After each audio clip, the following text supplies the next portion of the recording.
वर्षापासून IDBI या बँकेमध्ये अनेक मराठी कर्मचारी हे अतिशय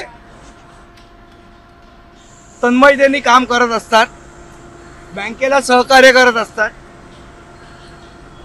त्यांचं जे प्रिस्क्राइब काम आहे कॉन्ट्रॅक्ट मध्ये त्याच्या व्यतिरिक्त पण काम बँका त्यांच्याकडनं करून घेत असतात।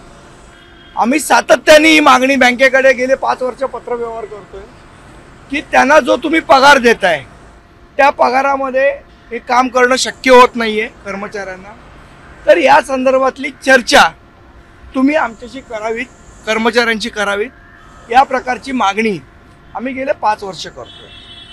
मागच्या वर्षी 11 डिसेंबरला 11 नोव्हेंबरला आम्ही त्यांचे MD राकेश शर्मा यांना भेटलो, त्यांच्याशी चर्चा केली। या सगळ्या कामगारांना त्यांनी परमनंट करावं, त्यांचा पगार वाढ करावा, असे 2-4 मुद्द्यांवर आमची चर्चा झाली। त्यांनी आम्हाला सांगितलं की मला 3 महिन्याची मुदत द्या, 3 महिन्यामध्ये आम्ही याच्यावर जो काही निर्णय घ्यायचा तो घेऊ। 3 महिने आले, त्यांनी निर्णय घेतला नाही, काही आमच्याशी चर्चा सुद्धा केली नाही।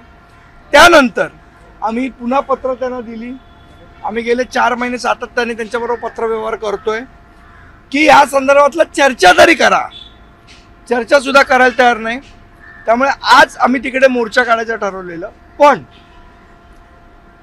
कफ परेड पोलीस स्टेशनचे सन्माननीय अधिकारी यांनी आम्हाला विनंती केली की तुम्ही पोलीस स्टेशनमध्ये चर्चा करा, या इथे मोर्चा काढायला अलाउड नाही वगैरे सांगितलं। पोलिसांनी सांगितलेल्या सूचनेला मान देऊन आम्ही आज चर्चा करायला इथे आलो।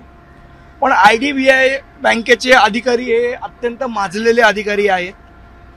लातों के भूत बातों से नहीं मानते अशा पद्धतीचे त्यांचा व्यवहार आहे। आम्ही त्याला सांगितलं की ठीक आहे, आज तुम्ही डिसिजन घेऊ शकत नाही हे आम्हाला मान्य आहे। डिसिजन कधी घेणार, याच्या संदर्भातली चर्चा कधी करणार, ॲटलिस्ट एवढं तरी आम्हाला तुम्ही डेट द्या आज की बाबा 1 महिन्यानी चर्चा करणार, 10 दिवसांनी करणार, 15 दिवसांनी करणार, कधी चर्चा करणार आणि कोणाबरोबर, कोण अथॉरिटी असेल ज्यांच्याबरोबर आम्ही चर्चा करायची, या संदर्भातलं एक पत्र द्या। पत्र सुद्धा ते आम्हाला चर्चा कधी करणार ते पत्र सुद्धा द्यायला तयार नाहीयेत। त्यामुळे ही चर्चा फिसकटलेली आहे आणि इथनं आता आम्ही IDBI बँकेत चाललो।